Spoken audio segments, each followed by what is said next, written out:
The Toronto Comic Arts Festival would like to honor and acknowledge the original caretakers of this land, the Anishinaabe, Mississaugas of the Credit First Nation, Haudenosaunee, and the Huron-Wendat peoples. We are in a territory that was the subject of the Dish with One Spoon One Pump Belt Covenant, an agreement between the Anishinaabe, Mississaugas, Haudenosaunee, and allied nations to share and care for the land. This land is also covered by Treaty 13 with the Mississaugas of the Credit. This acknowledgement is a reminder that we are all treaty people and that we have a responsibility to the land and each other. TCAF celebrates the long history of sharing stories on this land and is committed to increasing Indigenous voices and perspectives in our programming.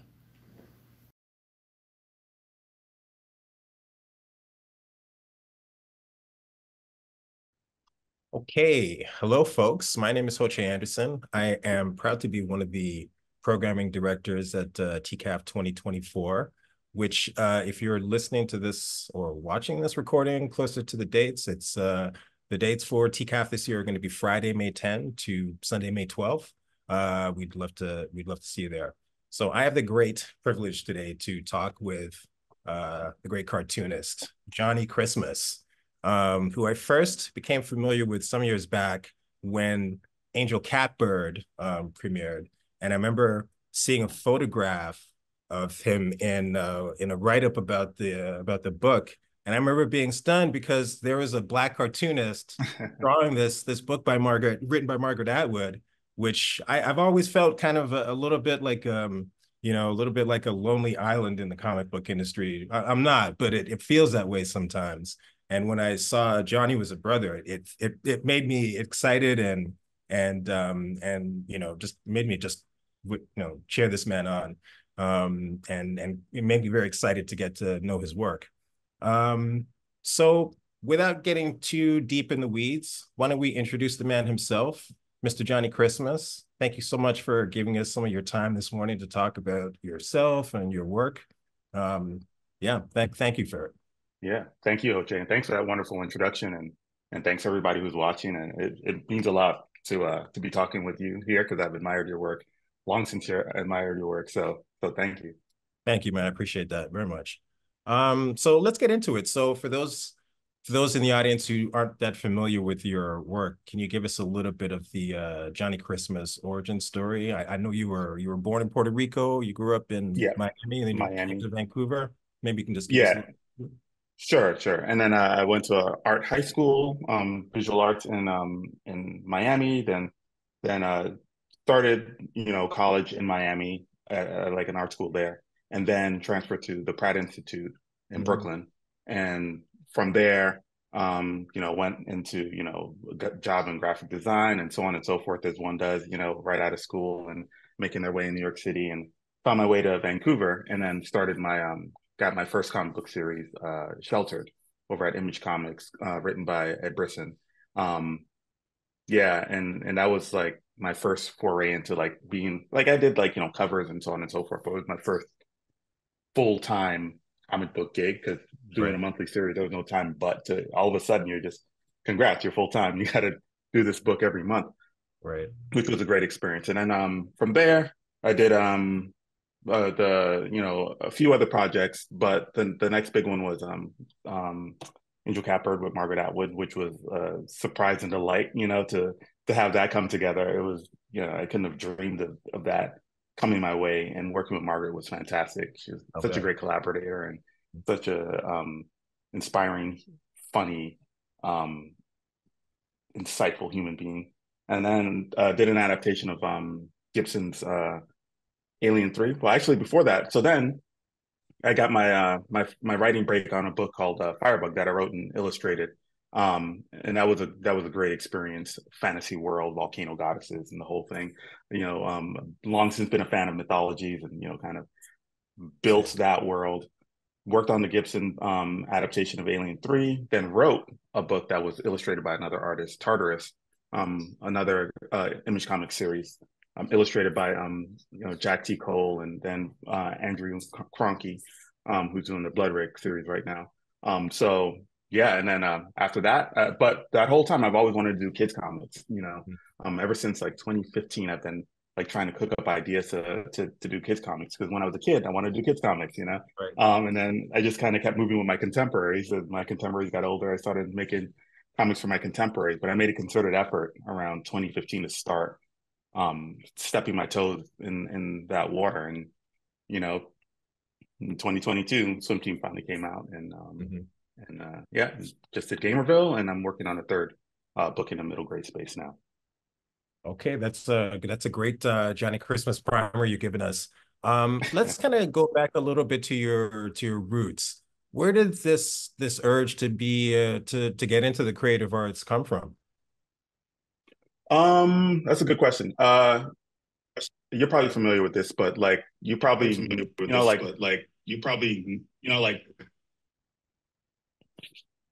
oh, I'm hearing myself. Sorry.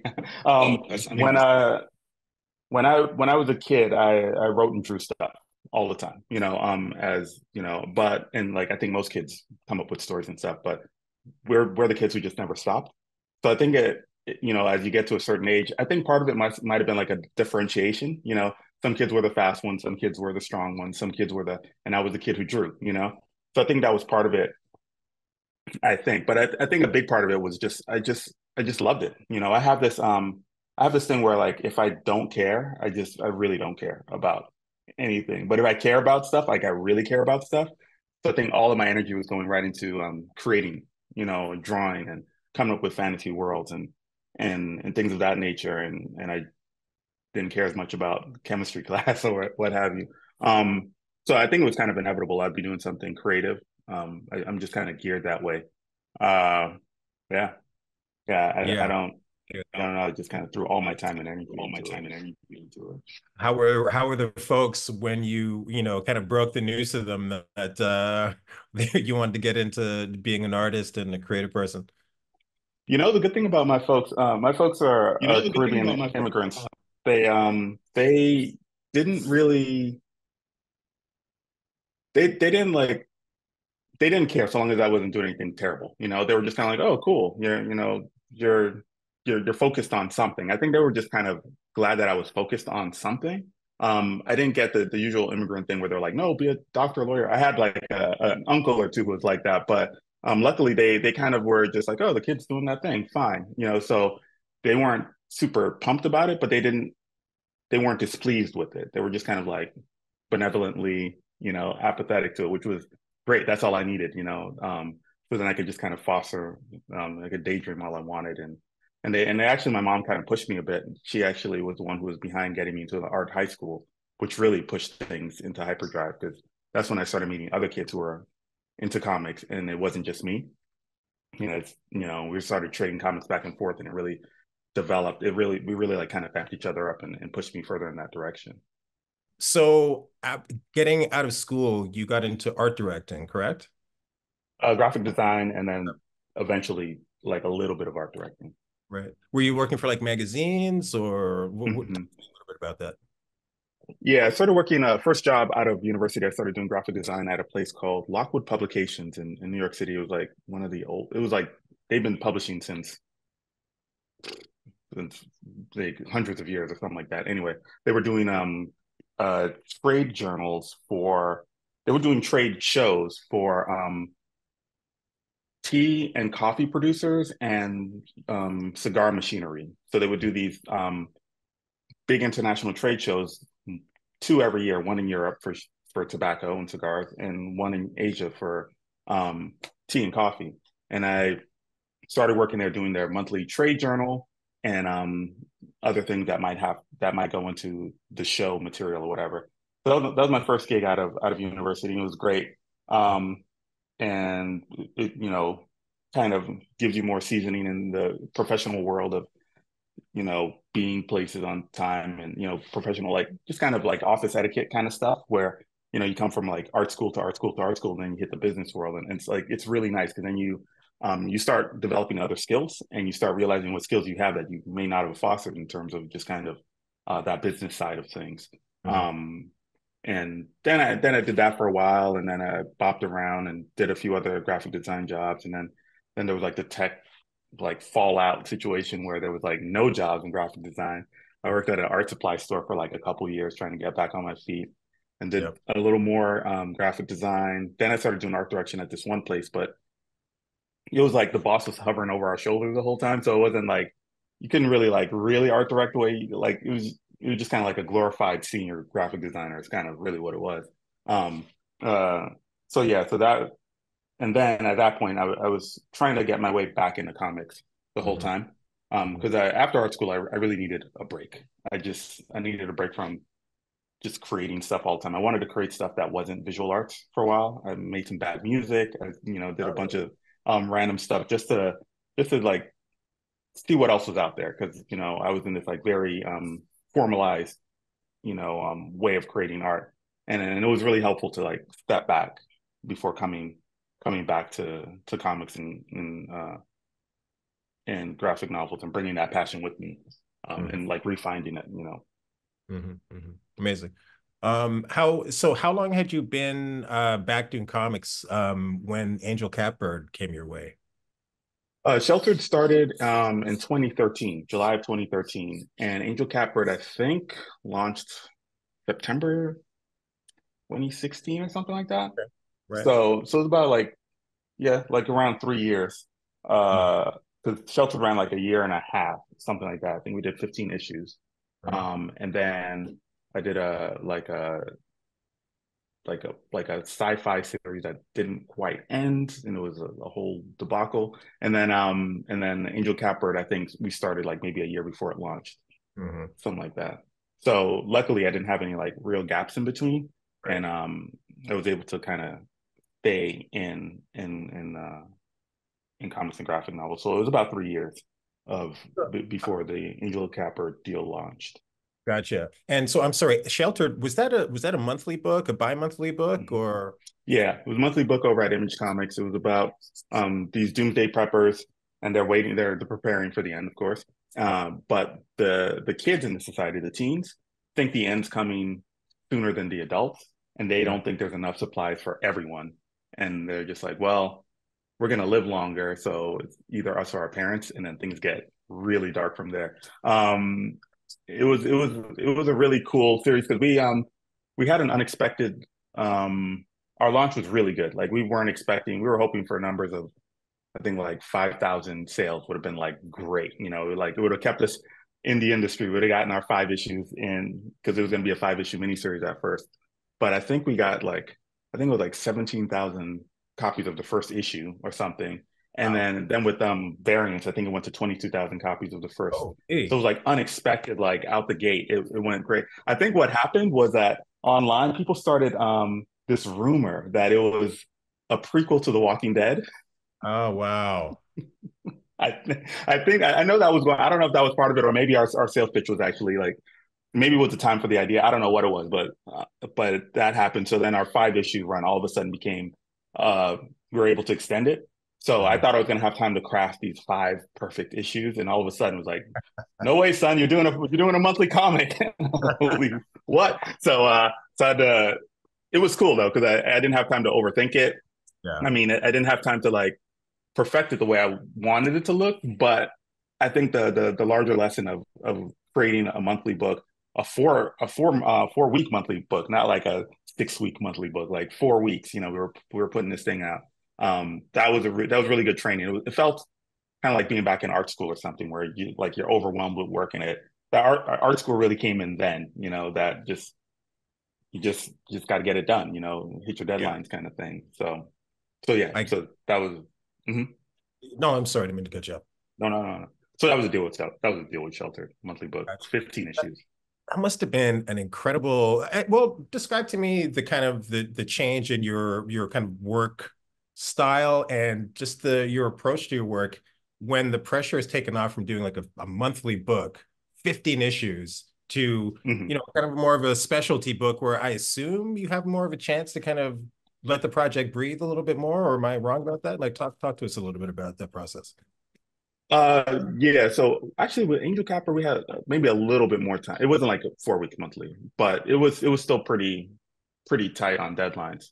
Right. Um, but it was a lot more room to breathe. Uh, I don't think I've done anything as intense. Well, what's starting to happen now is that I have more time to breathe, but then there's like, since there's more room in the process, that more time gets gobbled up by other things. So then you find you have like less of a window to do the art anyway. But it's still a lot more time, because with Sheltered, oh my goodness, let me tell you some crazy Sheltered stories. Like at first I tried everything. First I was drawing 7 days a week, and then that was trouble, right? Because you're doing like 12, 16-hour days, depending on what's going on. And then I was like, okay, I'll do 5 days a week and keep weekends so I keep some sanity. And then that worked for a while. And then what I would do is I work 3 weeks full out. I don't even know how many hours a day, like just full out, wake up, draw the book, fall asleep for 3 weeks, and then I would sleep for a week. Right. And then for 3 weeks, I would start the next issue. It was complete insanity. Yeah. But now it's not like that. You know, now there's a lot more room. There's a lot more, especially now that I'm writing the scripts as well. So there's a lot more time kind of built into. There's a lot more shorthand in the script because the artist is the writer, and I kind of know what I'm trying to do. And there's a lot more.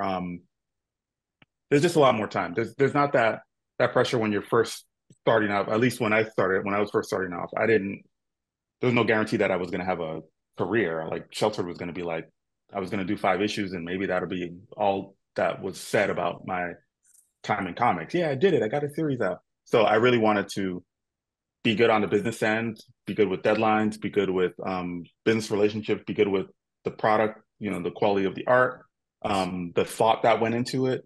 And so all of that still sticks with me. Like I want quality control, like very high up there, because I still like that attitude of not feeling like, oh, I got another one coming. Like, oh, I'll get them next time. Like that it's helpful to a degree, so you don't drive yourself crazy. Like at a certain point, you do have to let go.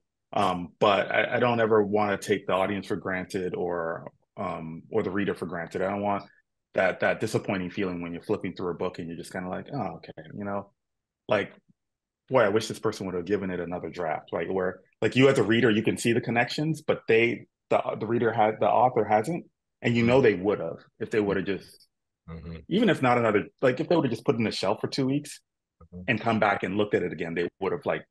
But our industry, large parts of it, just doesn't allow for that. So a lot of times people it's a first draft. It's getting it out the door. If it keeps someone entertained for 15 minutes, like you've done your job, but they'll never come back to it. You know what I mean? Like Judy Blume, people keep coming back to it. You know what I mean? Like you don't just read it once and you're done, right? Or Alan Moore or whatever. Like there's the work invites you to come back and look at it from a different point of view, and I want my work to have that quality where a reader can come back to it, or it something reminds them of my work 2 years from now, and they go, oh, let me pick up that book again, let me like scan through it, and they get something new out of it. Right. That's the goal. That's what one could hope for. Your work is clearly designed to be, I feel, to be reread, because there are layers there. And I mentioned to you, I read, Swim Team, and I devoured that book. And I'm positive that I missed certain layers and connections just because I was like having such a good time, like racing through those pages, that upon a second read, I'm sure going to be glaringly obvious. And I mean, that's the nature of like comic books. It tends to be a first draft business, like you said, a lot of the time. Getting the time for that second draft is sadly kind of a rare thing, Yeah, it's a luxury. A lot of people don't get the opportunity, Big time. So then talk about, how did you get involved with Angel Catbird? What was it like working with the great Margaret Atwood? I have many questions. Sure, yeah, absolutely. So I knew someone like tangentially in comics, Hope Nicholson, and she was doing these reprints of Canadian comics from the 1930s or whatever. And Margaret Atwood read Canadian comics from the 1930s as a kid, So I think I think that was the connection where she was just like, oh, someone's reprinting these comics as a kid or whatever. And I think they started kind of like a Twitter friendship. And then at some point, Margaret reached out to her and said, to Hope, and said, hey, do you know anybody? I have this idea that I've always wanted to do in comics. Do you know anybody in comics or whatever? So I think Hope was the one person she knew in comics. And then Hope reached out to a bunch of people that she knew in comics. And I didn't know Hope very well. I think at that point, like we just saw each other at like conventions and like hi bye, like, hey, you're the person who does those reprints, great. But she threw it my way, as you know, said, hey, I'm sending this out to a bunch of people. If you have any samples, Margaret Atwood wants to do a graphic novel. And I was just like, there's no way, like Margaret, I'm gonna like, just not gonna happen, you know. But great. So I found the darkest pages of like the most like crazy, insane, intense, because I thought it was gonna be a dystopian, right? Art that I had, and I sent it Hope's way, and the response came back really quickly. Like I remember it was within definitely within a month, it feels like, but it could have been like 2 weeks or something. Like it was Hope responded back like, okay, Margaret likes your stuff. We could hook you guys up on it. It wasn't a lot of like too many layers, because you know Margaret seems pretty direct and just kind of like, okay, that's what I want, let's go, you know.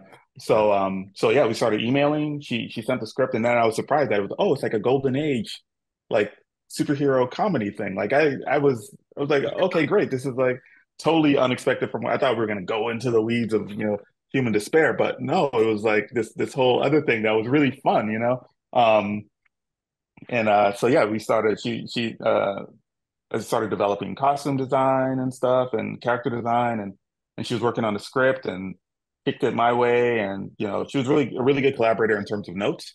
So I can go like, oh, hey, you know, it felt a little weird like giving her notes at first, but it was just kind of like, well, this is my job. Like, I mean, my job is um to add a voice, you know, like I'm a first reader as an artist on the book. So but she was really good about that. She was just very open in terms of collaboration. Just like, oh, okay, cool. That makes sense, or you know, it doesn't.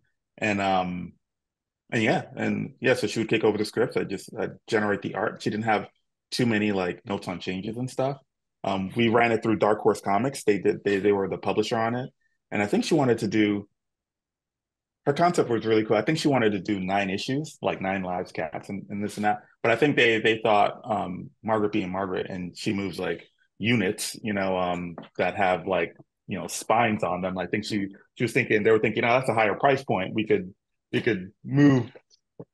I'm guessing, you know. So they were like, well, why don't we do 3 books, three, you know, books hardcover versus 9 floppies, you know, which I think is the right move, because the weekend Wednesday Warrior audience, I don't think are as familiar with Margaret as, you know, the Indigo crowd, you know. So yeah, so yeah, so it was a great experience. And then doing like promo with her was really cool, because um you know, I just did promo with like other cartoonists or whatever, right? I hadn't done it with like a famous book author, you know. So just kind of watching how she interacted with the audience and interacted with interviewers was really which was really telling. And the thing is, it was everything you thought it would be. Like it's almost like the best practices of things that you know you should be doing, but you're like, should we just do the best practices? So it's all the stuff we already know. It's just like, oh, she's just doing the thing that you know you should be doing, you know. Being you know, polite, respectful, attentive to everyone who, you know, and she comes by it honestly. She wasn't like doing any, like the Margaret Atwood that you see in interviews is the one I know. Like she's the exact same person, like really funny, really what always struck me is that like whenever she was talking to you, know, sometimes someone will say, hey, how you doing? Oh, I'm fine, blah blah blah. But she'll like still keep looking, because she's actually asking how you're doing. Like when she asks, she's actually there, which was another interesting lesson to learn from her, like seeing how she moves through the world. Really cool. Yeah, I've always loved her as an interview subject over the years. She gets interviewed Me a lot, too. you know, in Toronto and on the CBC, and they used to make fun of her on a program. This Hour Has 22 Minutes years ago. They'd like make fun of her for being a monotone and not being funny. And like every time I hear Margaret Atwood in an interview, she's hilarious, you know, Yeah. and really smart. So yeah, like whatever. Yeah, the Yeah, like person describing makes sense to me from what I've seen of her over the years.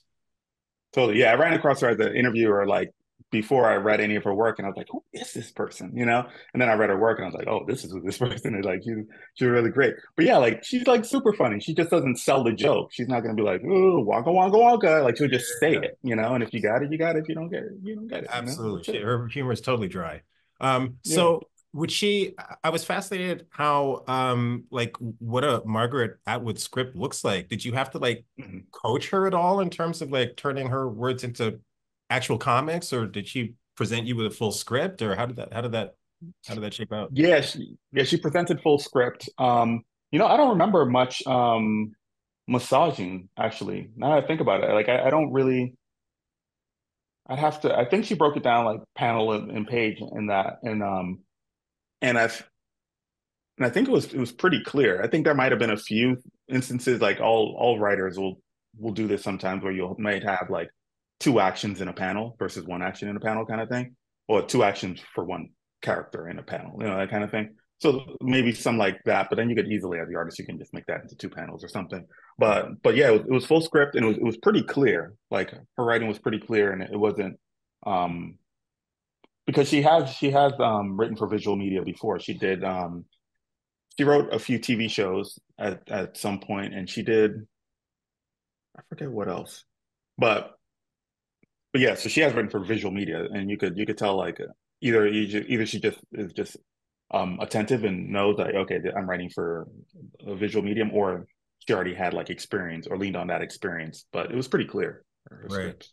That's interesting. I mean, she's obviously very smart. I'm sure she was the kind of person who could do that kind of homework and figure out what is necessary. But it's one thing to write a screenplay, a comic book script, while superficially the same, Hmm. superficially very similar. They, like you said, if you new writers to comics will do things like you said about putting multiple actions within one panel. Hmm.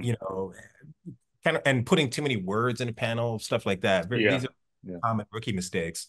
I was very curious whether she would fall into those traps, but it doesn't sound like she doesn't sound like Yeah, she. no, I mean, yeah, and that the mistake of like maybe the first person speaking being on the room orientation kind of thing, where without considering, okay, the first person speaking, how is the artist going to fulfill this?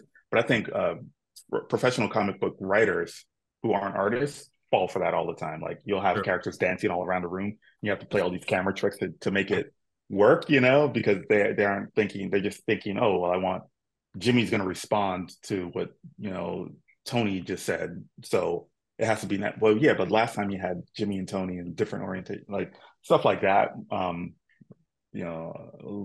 Most writers kind of fall into that. That's why the best comics writers are also artists, as far as I'm concerned. But I agree. that's my I bias. agree. I agree. Because so much of Um, the writing's in the thumbnails. Totally, totally. Not too many So writers. I'm not sure how many writers fully get that. But anyway, we're not here to bash comics. So let's jump over to a project I'm fascinated by. Because I've always loved the Alien series. I'm a huge fan of it from going back to like the first film when it first came out. same.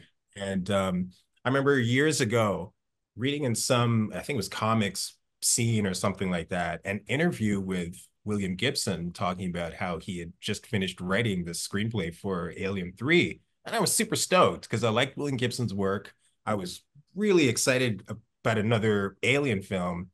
And then lo and behold, the movie we get is completely different from, from the film that was promised to us. What was that like? How did you get involved with Alien 3? What was that process like? Talk to me a bit about that. Sure. It was through Dark Horse as well. So we had a good relationship with working on the Margaret Atwood book, and my editor Daniel Chabon, I think he ran across a William Gibson interview about his Alien 3, and Dark Horse had the license for the Alien comics at the time. So I think it was Daniel's kind of like brainchild. He was like, hey, well, I think we have the script, and Johnny's worked well with Margaret on the thing, and why don't we. So we asked if I wanted to adapt the script and do the art for it, and that was fantastic. I thought it would be really cool to do that. So I took his script. So I had to like take both scripts because he did two drafts. The first draft was much more like hmm, I think the first draft was much more like Aliens, and the second draft was more like Alien. I think, or vice versa. One had like 50 xenomorphs in it, and one had like maybe three xenomorphs in it, that kind of thing. And so they were like radically different. So I had to like kind of choose what would be the main template and like see if I could mix and match some things. And then of course, like, you have to, I had to break cliffhangers and high points into like, we're doing 5 issues. So there were a few things in like the third act of the script, I might have needed to move to the third issue or something to kind of sweeten the anticipation to get people to come back for issue 4 or something like that. I didn't want to monkey around with it too much because it's called William Gibson's Alien 3. So, fans of Gibson's, I wanted them to come to it. And even if they're fans of his script, to enjoy it as a William Gibson. I wanted to serve the work. I didn't want to be in there like showboating or whatever. I wanted to do a work of service to it. So it was cool that I made all these notations of all the changes I made and why. And I sent them all over to Gibson. I was like, hey, this is what I did. And like, he was really like, oh yeah, like that makes sense. Like that's really cool. And this and that. And I got to meet him once. I met him twice, but I met him after the script things. We met and had coffee, and we're just gonna go over like anything that any concerns he might have had or whatever. But no, he was like, oh yeah. So which I didn't know, which is really cool. And so yeah, we didn't talk much about that because he was like pleased with what was going on, and then he just told me really cool like Hollywood stories, like his time in Hollywood and his adventures as an author and stuff, which is really cool and really generous of him to just like kick back with the coffee and like like it was just like super entertaining. It was like cool hanging out. Oh, that's so cool that you guys got to meet and then he signed off on what you did. I love that. That's a dream job, man. For a person who like you appreciates Alien, like that sounds like one of the great jobs to have. Yeah, big time. Like I probably wouldn't work on any like I don't know how I feel now, but I know definitely I wouldn't work on like a franchise type thing. Like I want to craft my own thing. But the Alien was the one thing I had in the back of my mind. I was like, well, if I get asked to do an Alien thing, that's the one I'll do it. And lo and behold, Daniel comes through with the Alien thing like written by Gibson. I was like, what? My only regret with that, but it was probably a good thing. My only regret that turned out to I'm glad it didn't work out this way is that I didn't have as much time as I would have liked. But if I did have the time that I liked, I would have probably I probably would have spent a long time crafting this thing because I know it'd be like, oh, this is the one time I'm going to work on an Alien thing. I'm going to make this thing like I'm going to go Mobius on this thing, But I'm glad I didn't. I'm glad I didn't have as much time, so I had to just like serve it up hot, make it good, and then get out of the way and move on to the next thing.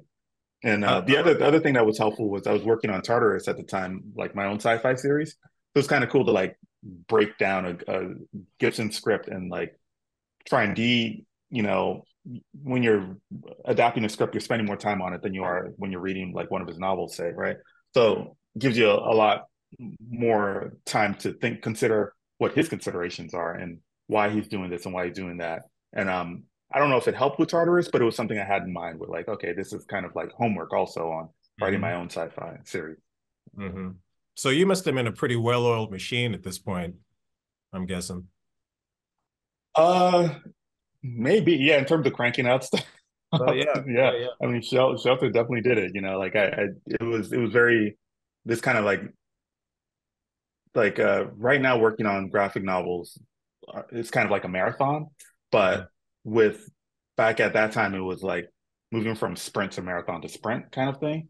So like it was very much like getting limbered up and like get the energy up and then like attack the page and find that energy the next day. It was like, I don't know, maybe like an NBA season or an NHL season or something. Like you got to be ready for 82 of these things, and be full energy and fully focused. And you win some and you lose some, but you have another one tomorrow, that kind of thing. So that was really good training, and it is helpful because I can kick into that gear when I need to. If you're working on early drafts or something where you don't want to get too precious, you just want to get it out. It's really good that I could kick into that and just like get stuff out, and then you take time you can consider, but without starting too precious, that kind of thing. Yeah, that's the beautiful discipline to have for a cartoonist, I think, what you're describing there. I'm curious, and let's break it down in terms of the page. You've talked a little bit about, having to confront deadlines and versus how much time you ideally would like to have to work on a thing. if you were given like unlimited time and unlimited money to work on, you got a 48-page graphic novel and you could take 10 goddamn years if you want to, and we'll pay you $10 million to do it. How long Right. would you take ideally to to put a page together? Wow, that's a great question. Just one page out of this 48 page I'm curious about masterwork that I that like one script as page. well, or just art. I'm talking about the art. If Okay. you're If I had unlimited time, I would take 2 weeks on a page. Is that right? I'd Wow. take two. I'd take the 2 weeks. I'd rough out real fast. I want to get energy down with the thumbnails and with Mm, the composition and all of that. I would do all that really quick and not overthink that. And mm. then I would just go on a render bender on on like art. Like I'd lock down the blocks and the forms really fast also because I'd want that composition locked in. Um, but yeah, I go ham after that. But it probably wouldn't take 2 weeks. Because knowing I had the 2 weeks, it'd start moving faster Yeah, because yeah, like yeah. all the pressure would be off. But I'd give myself 2 weeks. I'd give myself 10 full days with like leisurely walks, in the afternoon and deep consideration, and come back for a few like a late shift where I work for a few more hours in the evening, just like working on lampshades or what have you, and then I'd go back out and go see a movie with friends and have a glass of wine and laugh boisterously, and then come back in the morning. I do one of those things. How about you? Like you had like same scenario. Dude, what you're describing there to me just sounds like a dream scenario. But I can't even conceive of such a thing, man. I know, right? Like the second I start on a page, I feel like I'm already behind schedule, you know? So Every my single one. and I have that urge to want to put a lot of detail into the stuff, even though sometimes it doesn't always serve. Like I think a lot of the times, No. one of the things I loved about your work, specifically Swim Team, was the economy of line. You know, I don't think that Yeah. that book would have been improved had you, had those 2 weeks per page to render the Mobius out of that thing. I think Yeah. those quick lines really gave it like a spirit and an energy, you know? I don't know how long it took you to do a page, but you know.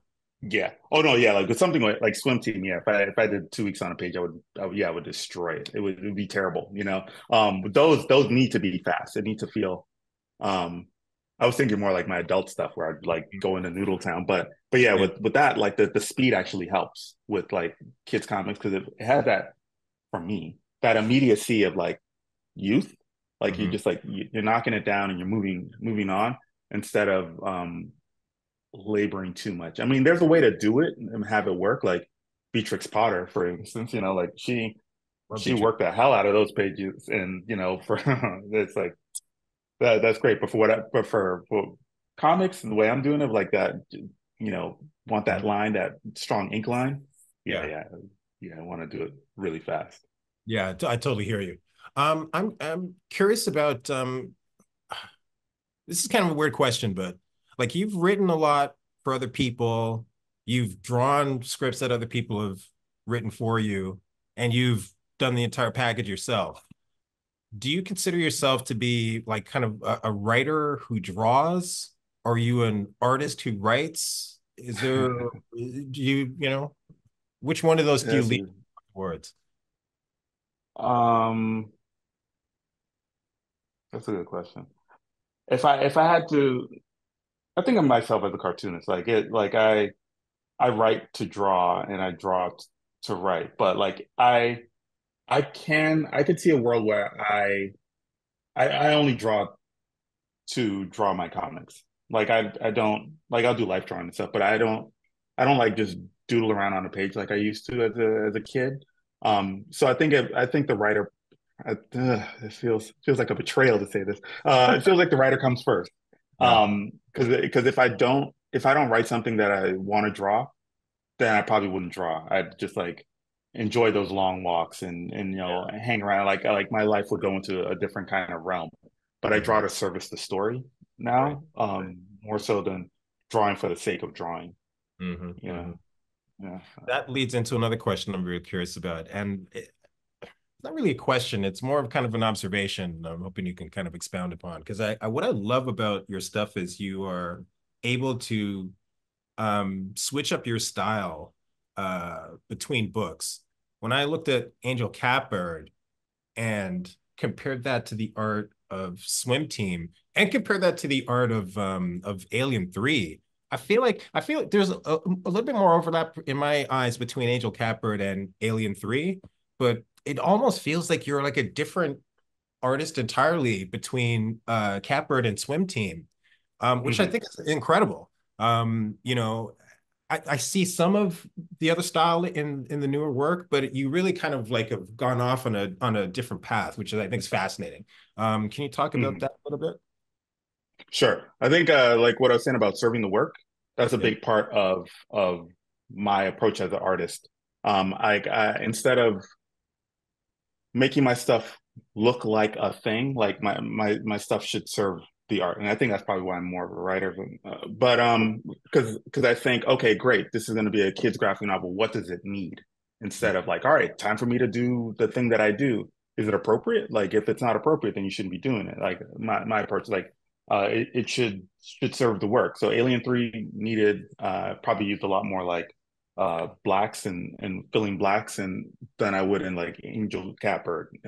Sheltered used a lot of blacks, you know, because it was like this dark kind of like almost like teenagers remembering their past Mm, mm, more so than the actual like. So the background sometimes were kind of like floaty, like the trailer park kind of like you couldn't really pin down the geography because I wanted it to feel like an adult looking back on this really weird summer where they terrible things happen with their parents, you know.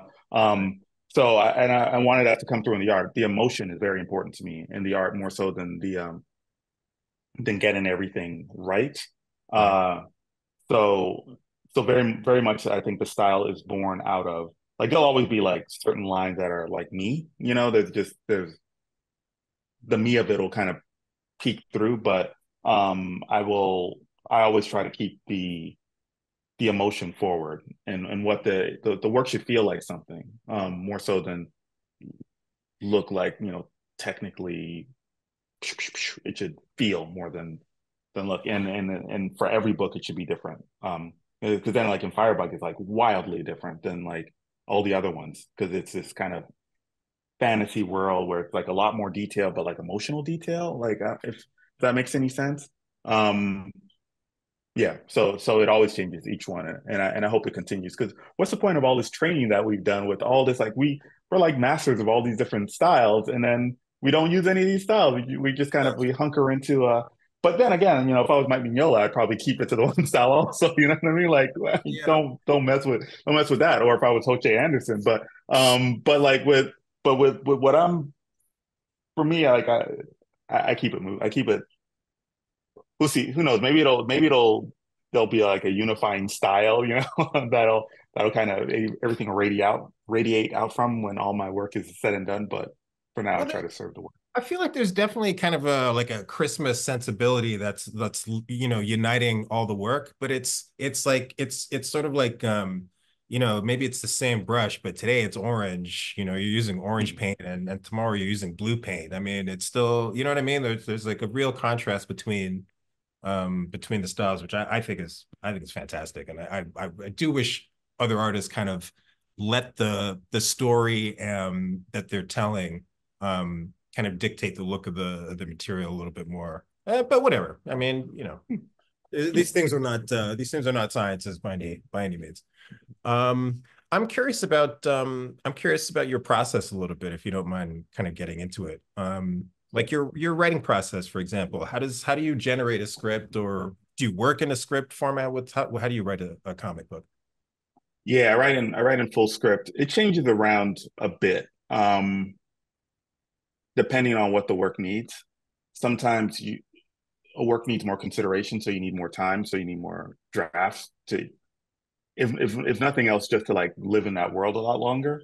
You know, just give yourself more time to understand it a little better. Some things require a lot more immediacy. You just want to you want it to pour out Yeah. and lock it down. And what it is, the warts are kind of what make it what it is. And some things you want really like polished stone. So what I do is currently what I'm doing kind of on the current book is I write out everything longhand. Mhm. I find that lately writing longhand has been a lot easier for me to the pace of thought in writing kind of work in a there's a closer distance in typing. And also I think there's something to moving my making marks on page. Yeah. It's almost like drawing, but in a different form, like so I'm in that space of like creating.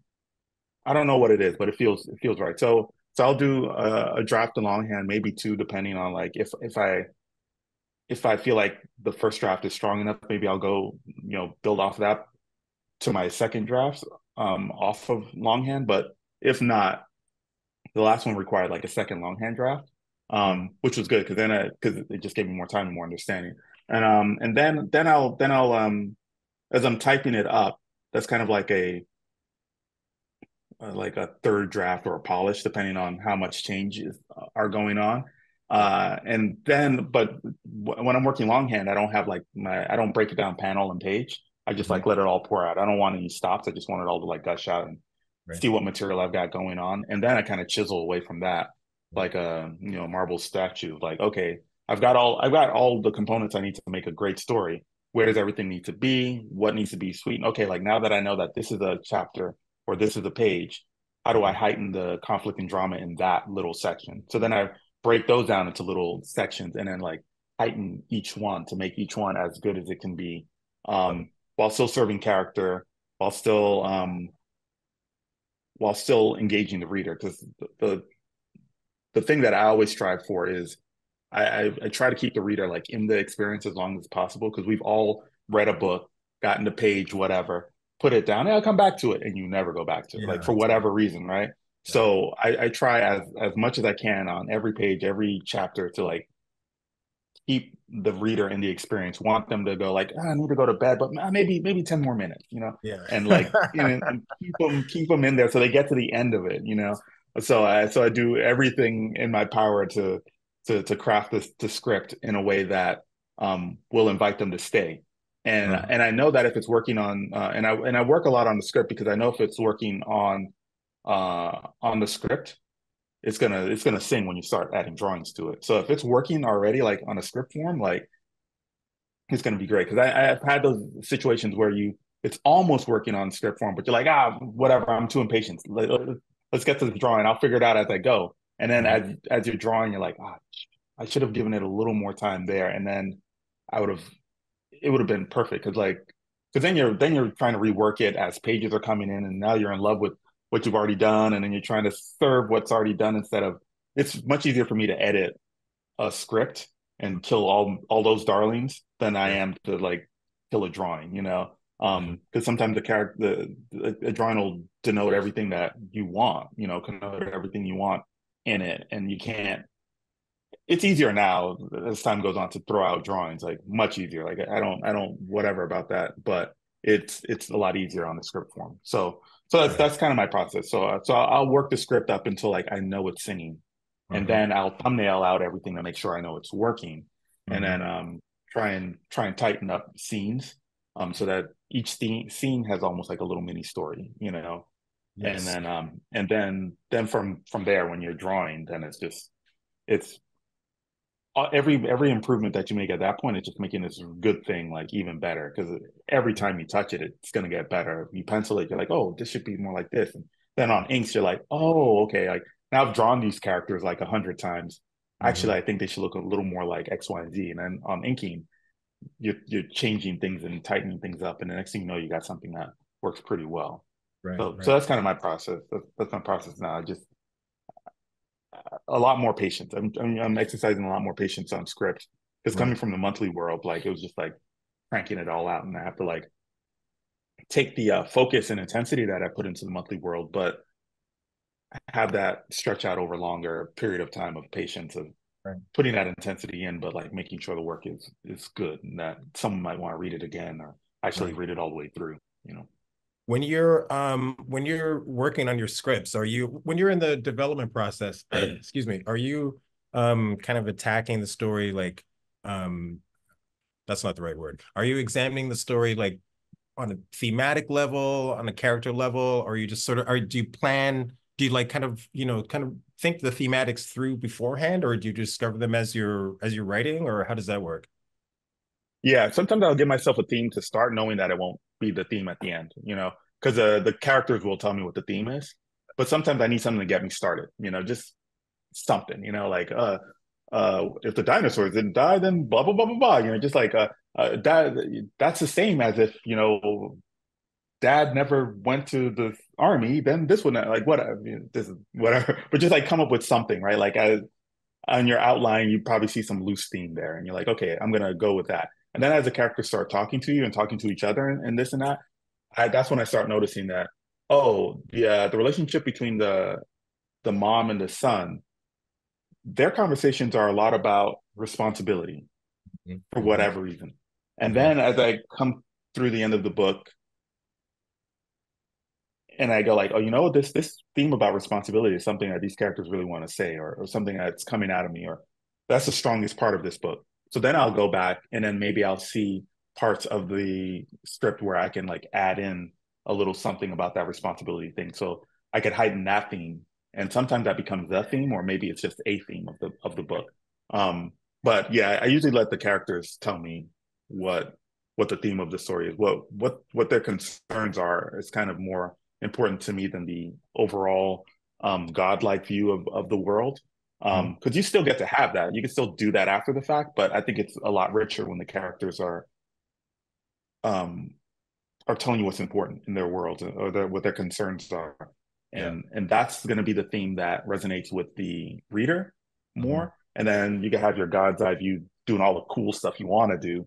And Yeah. then the reader will connect with that mom and son within this framework of yada yada yada, like Lord of the Rings, again about responsibility and power within a framework of this wonderful, like, Middle Earth and this and that. And you got all these cool things about orcs and this and that and blah blah blah. But what it comes down to really is like when you're given ultimate power, they found the one guy who was not corrupted by it. And then by the end of it, spoilers, everyone, please, if you haven't, by the end of it, even he, the best of us, the best of us is corrupted. Mm-hmm. Mm-hmm. That's I'll live with that for the rest of my life, more so than the orcs are cool, Mm-hmm. but it's like, okay, the lesson over all of that was about power and responsibility. Um, so, and I don't know, I would bet money that Tolkien didn't know that when he started. That's I so bet he interesting. knew that when he wrote the volcano scene. Or when he was leading up to it, he was just like, oh yeah, he probably doesn't want to put it down. Or maybe he knew that early on, but I bet it came to him like as he was writing, more so than like, oh, I'm gonna write 3 books and then at the end he's gonna.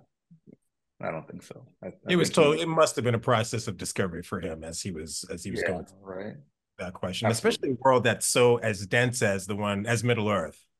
You know. yeah. Like I think he started for fun and then he found like the heart of it. Yeah. The characters let him know, Yeah. what the heart of it was. Yeah. I think you're totally right. I think that's a great segue to Swim Team, which I love. I'm a massive fan of this book.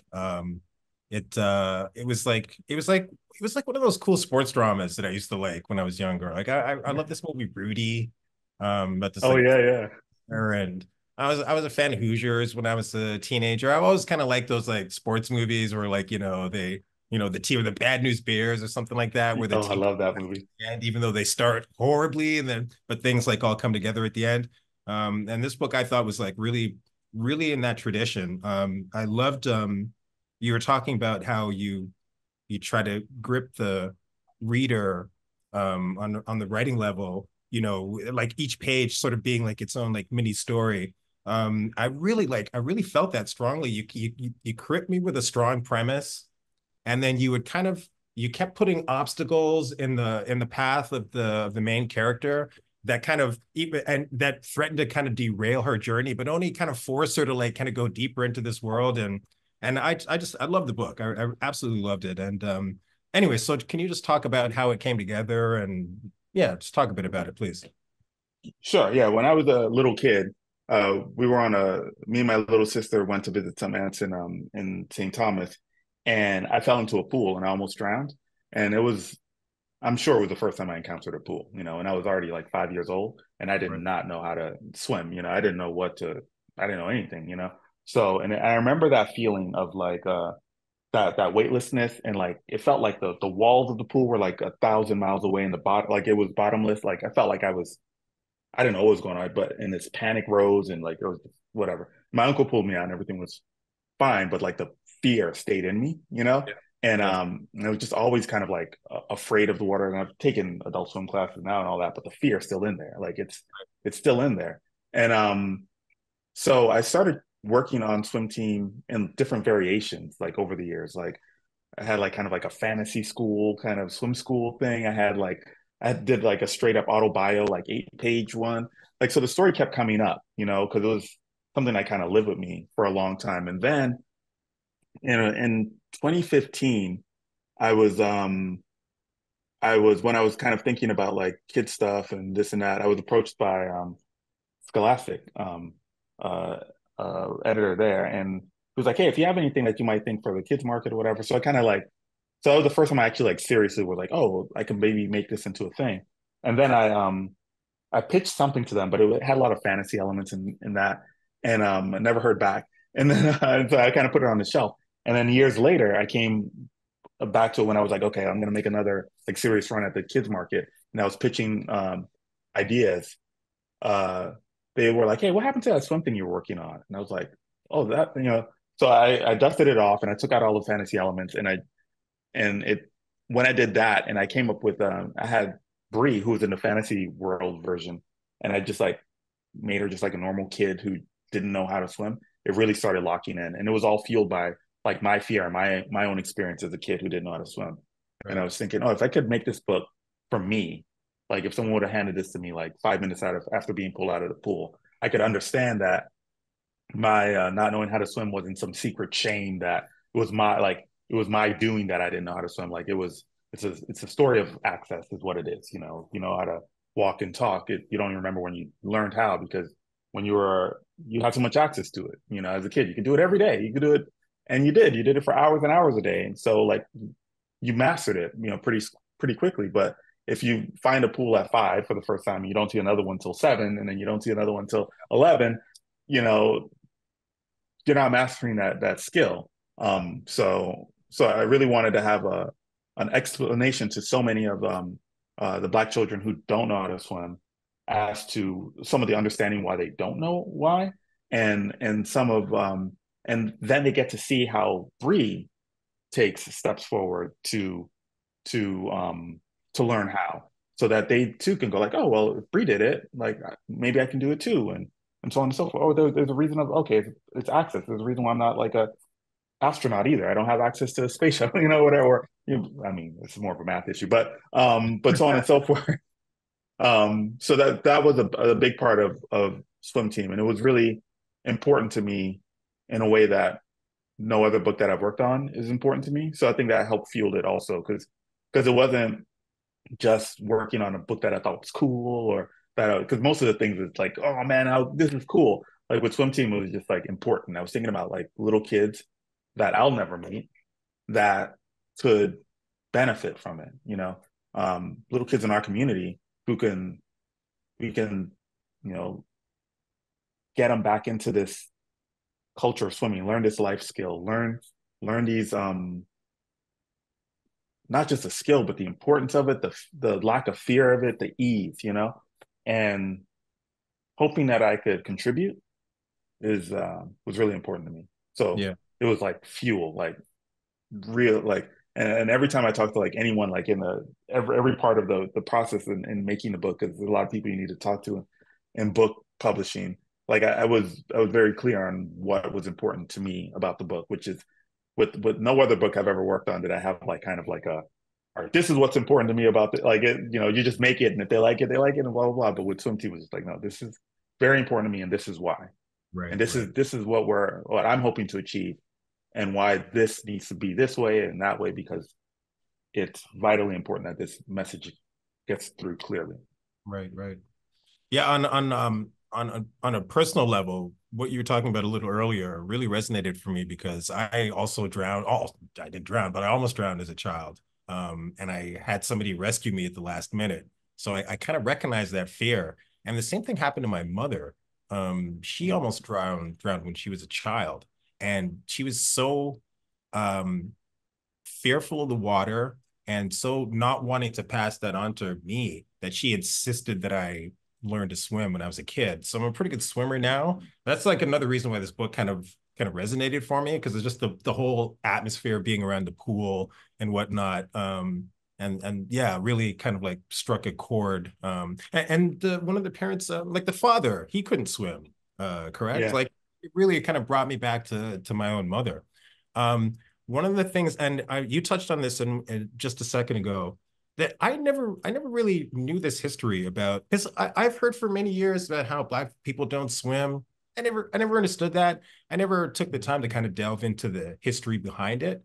And it was fascinating to me when you kind of touched on some of that history in the book. It was educational for me. Can you talk about that a little bit? Yeah, in the United States, there were, as we know, there was a bunch of those laws, those segregation laws that separated all parts of American life in the South, but in the North, there was other forms of keeping people separated, segregated, and public swimming areas were one of those areas, where they didn't want Black bathers and white bathers to be in the same pools and beaches or rivers or what have you. There's a great book on the history of public swimming by Jesse Wiltz called Contested Waters, where he talks about how, you had these municipal communal bathing areas that were open, and pretty soon they started realizing like, whoa, everybody wants to come to these things, no way. So they had to start putting things, even in cities in the north, where they would put all these restrictions in place to keep Black people away. And if you have no access, then parents who don't know how to swim are less likely to have children who know how to swim. Right. So once you break that chain, it it has a ripple effect. So in Florida, where I'm from, there was only one beach that Black people couldn't go to for forever, like for a really long time, up until I don't know when. So that generational effect, you break the cycle for a few generations, and then people are allowed back to enjoy these public swim areas. You've already the disconnect is like it's huge. You're starting from zero, because maybe the parents don't know how to swim, or the grandparents don't know how to swim, or something. And then there's that fear that they have, and they don't want to lose their children. And Right. so, and then and a lot of the pools that were in city centers or what have you, when there was the white flight, when Black folks continued to move into large urban areas and white folks moved to the suburbs, they took their pools with them, or the pools that stayed became private members only pools instead of like public pools. Or there are lots of instances of pools being like concreted over or becoming parks or whatever, because they just wouldn't maintain them if the population were Black folks. Or the pools that stayed were like poorly maintained, and since it's the only pool in however long, it's overcrowded, and then it's just like not a place where you can actually meaningfully use the pool. So yeah, it's I don't know if things were different here in Canada, but like growing up in the States, it was like, man, I could the friends that I knew who knew how to swim were very small. And another thing, a lot of times it wouldn't even come up in conversation, because it wasn't like, hey, let's go to the pool and hang out. No, we go play football or basketball. But the pool wasn't even a part of the conversation. We go to the beach every Memorial Day, blah blah blah blah blah, and you go and you splash around in the water a little bit, but like you're not going to the beach every day either. Like even if you're in Florida, like it's still far away. So Sure. yeah, it's and the interesting thing about this book is that when I talk to most Black people I've spoken to about this book, if they don't have a personal story like yourself, they know someone who, oh yeah, my cousin, or like that the kid down the block, or which was which is a bit unnerving, that's it's that prevalent. Yeah, yeah, yeah. Yeah, it was. I mean, it's funny. Like you say, like you wonder how it was in Canada. I can speak anecdotally. Like I was lucky enough to grow up in a building that had a pool in the back. And so summers, like that was a huge part of my summers growing up, was just hanging out and meeting my friends at the pool. And there was like a pool at the local high school where my mother sent me to to get swimming lessons. So I had access to a pool. So when I come across, there's a line, I wrote it down specifically on page 82 where I think it was Bree who was saying like, um, you know, how black people just can't swim. It hurt me when man, I was just like, what a horrible cliche like that, that Yeah. just used to keep getting perpetuated. And I was like always a little puzzled from where that came from. So I'm grateful to this book for this conversation for giving me this education because I was unfortunately naive about it. Yeah, you Um, hear it a lot in Florida, which is interesting. It's a peninsula, and you like it was just kind of like, oh yeah, black people don't swim. It's just kind of yeah, yeah, it just it was like it was just like a fact, of the world or something, which is very strange. well, let's I think we should probably start wrapping up a little bit, but I thought I'd ask real quickly about Gamerville. Is that what's coming up next for you? Can you talk a little bit about It that? is. Yeah, Gamerville's it's a story about it's a whole new world, new set of characters, and there's this kid. He's a video game fanatic. He loves playing his video games day and night. And mom's getting worried because he doesn't have any friends. He's jacked up on soda pop and like playing video games and eating junk food and so on. So she decide over the summer he qualifies for this tournament that he's been trying to get in at Gamerville. For Lone Wolf of Calamity Bay, this video game that he's mastered. But Nice. his mom, meanwhile, has been very concerned about what he's been up to. So she last minute gets him into summer camp at the summer camp that has like that screen free, like all of this camp reset. And unbeknownst to Max, our hero, it happens at the same week as his Gamerville tournament. So Mhm. he's like completely heartbroken and crestfallen. And oh my goodness, like my whole young life, this has been my ambition. I get sent to this summer camp where it's just like healthy food. And who are these people? What are they talking about? And all these like analog games. And he realizes over the course of the thing that actually the convention center that he's trying to get to is on the other side of the lake. Mm. So he uses all his video game skills to try and like gamify summer camp so he can break out of it to get to Gamerville. So it's been really fun, like trying to come up with this premise of this kid and like because I used to love games as a kid and I still love screens now. But that relationship with technology, the relationship with the outdoors, the video game world, like actually creating the video game world itself, was really fun and coming up with characters for that. So like I got the proofs. So this is Yeah. like what the cover, front and back cover, just got the proofs will be, but the inside of the hardcover will be like the video game version Oh, of like the character that like you have to like pull down the flaps and that'll be the hardcover. oh, So yeah, so it should be out in July 16th, I think. So mhm. so hopefully Wow. all of you out there will grab it when it comes out. Look forward to it. Between Gamerville and Swim Team, and there's another one in the series, isn't there? I feel like you're Yeah. in the kids market here, Johnny. Yeah. Yeah, I got a third one I'm working on right now that I'm writing right now. So I'm pretty excited about that one. That one feels a lot more like my childhood, Right. which has been really fun, like getting back into that. Like all of these have been really great getting back into that kid's headspace. Right. But with the much like with Swim Team, I would like which was born out of a seed of a personal kind of thing. The next one, well, they all kind of are born out of little seeds, but the next one is even more kind of personal Right. in certain ways. Yeah. Dude, I'm super inspired by this. I'm interested in the kids market myself.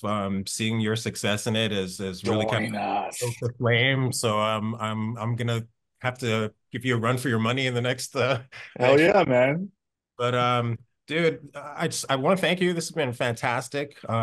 I've enjoyed our time together in the past, and I was really excited to talk to you about this work. And I just want to thank you for giving us a few minutes of your time today.